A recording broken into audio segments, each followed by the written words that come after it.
Assalamualaikum. Masih dengan buku 33 binatang paling heboh karya Indah Hanako. Bunda temenin adik-adik ya. Kali ini kita baca cerita Hibernasi Dua Sahabat. Kisah ini bercerita tentang Mika dan Dija. Mika si rubah kerdil dan Dija si tupai. Oke, kita mulai ya. Mika dan Dija tampak murung. Mereka adalah dua sahabat yang sangat akrab. Sayang, mereka tidak pernah bisa bermain sepuas hati. Keduanya hanya dapat bersama pada musim semi dan musim gugur. Sebentar lagi musim panas, kata Dija sedih. Wajahnya tampak murung. Dija adalah seekor tupai mungil. Dia berdiam diri di punggung Mika, seekor rubah kerdil. Wajah Mika sama kusutnya. Aku pun harus berhibernasi, timpal Mika. Dija melompat ke tanah. Kini dia menatap sahabatnya dengan serius. Mika, aku punya usul bagus. Apa itu? Tanya Mika penasaran. Ini akan menyelesaikan masalah kita. Jadi, kita bisa bermain sepuasnya seperti yang lain. Apa usulmu? Mika tidak sabar. Bagaimana kalau kamu ikut berhibernasi denganku? Mika terbelalak. Dia tidak pernah memikirkan kemungkinan itu. Berhibernasi saat musim dingin? Apakah mungkin? Tanya Mika ragu. Tentu saja mungkin. Apakah kamu ingin mencobanya? Dija bersemangat. Kemurungannya sudah lenyap tanpa bekas. Mika menimbang-nimbang sejenak. Dia sangat ingin bisa seperti sahabatnya, tidur panjang di musim dingin. Akan tetapi, sebagai rubah kerdil, kebiasaannya justru berbeda. Mika dan bangsanya biasa berhibernasi saat musim panas. Itu artinya tidak lama lagi proses itu akan terjadi. Bagaimana kalau sebaliknya? Mika bergumam. Sebaliknya? Maksudmu? Dija tidak mengerti. Sebentar lagi kan musim panas. Biasanya saat itu aku tidur panjang. Bagaimana kalau kamu ikut berhibernasi denganku?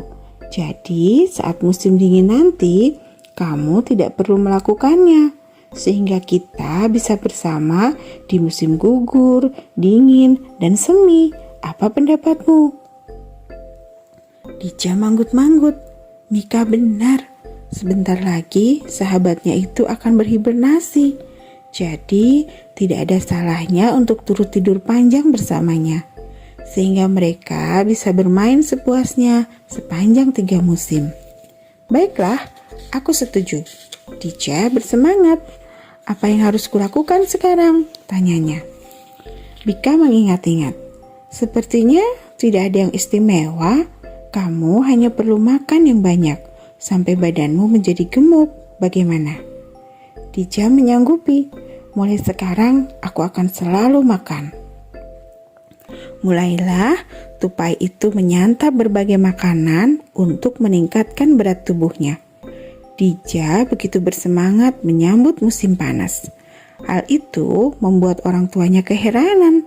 Sebab biasanya Dija justru tampak sedih karena akan berpisah selama 3 bulan dengan Mika. Kamu gembira sekali ya? Dija menjawab pertanyaan ibu dengan anggukan kepala. Mulutnya sibuk mengunyah kelapa yang lezat. Aku akan tidur panjang bersama Mika, Bu, lapornya. Ibu terperangah. Musim panas ini? Tanya ibu tak percaya. Iya, Bu. Ibu melongo. Kamu itu tidur panjang ketika tiba musim dingin, bukan musim panas.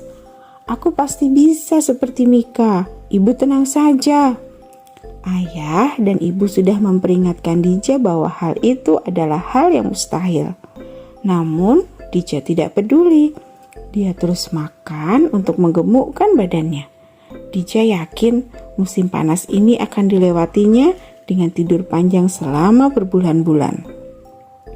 Ketika musim panas akhirnya tiba, Dija tidur di sebelah sahabatnya. Mika pun tampak begitu gemuk. Tapi biasanya bobotnya akan berkurang begitu musim panas usai. Selamat tidur Dija, kita akan bertemu 3 bulan lagi ya. Tentu, balas Dija. Perlahan-lahan rumah Mika yang hangat itu makin sepi. Tidak ada lagi suara perbincangan. Hanya ada suara nafas teratur dari para rubah kerdil. Anehnya, Dija tidak juga bisa tidur. Tubuhnya malah berkeringat. Dija merasa kepanasan dan kehausan. Namun, tupai itu tidak menyerah. Dia terus mencoba untuk memejamkan mata. Dija hanya ingin terbangun di musim gugur. Meski sudah sehari penuh mencoba, tidak ada tanda-tanda usahanya akan berhasil. Tubuh Dija malah basah kuyup oleh keringat. Perutnya berbunyi, tanda dia kelaparan. Dija akhirnya mencoba membangunkan Mika. Mika, panggilnya berlahan. Mika tidak bergerak. Dija lalu mencoba taktik lain. Dia mengguncang-guncangkan bahu sahabatnya. Awalnya sangat berlahan hingga berubah lebih kencang. Hasilnya sia-sia. Mika tidak bergerak sama sekali. Akhirnya Dija keluar dari rumah Mika. Udara yang panas sudah tidak dapat ditanggungnya lagi. Dengan sedih, Dija memperhatikan rumah sahabatnya. Mika baru akan terjaga beberapa bulan lagi. Ternyata ibu benar, aku tidak mungkin tidur panjang di musim panas ini. Selamat istirahat Mika, ucapnya lirih. Nah, itu tadi cerita hibernasi 2 sahabat. Karena ingin berlama-lama bermain dengan sahabatnya, Dija si tupai ingin bersama Mika si rubah kerdil berhibernasi di musim panas. Tentu saja itu tidak mungkin, karena Dija dan Mika punya waktu tidur panjang yang berbeda. Dija di musim dingin dan Mika di musim panas. Tapi kita bisa belajar dari kesetiakawanan Dija dan Mika.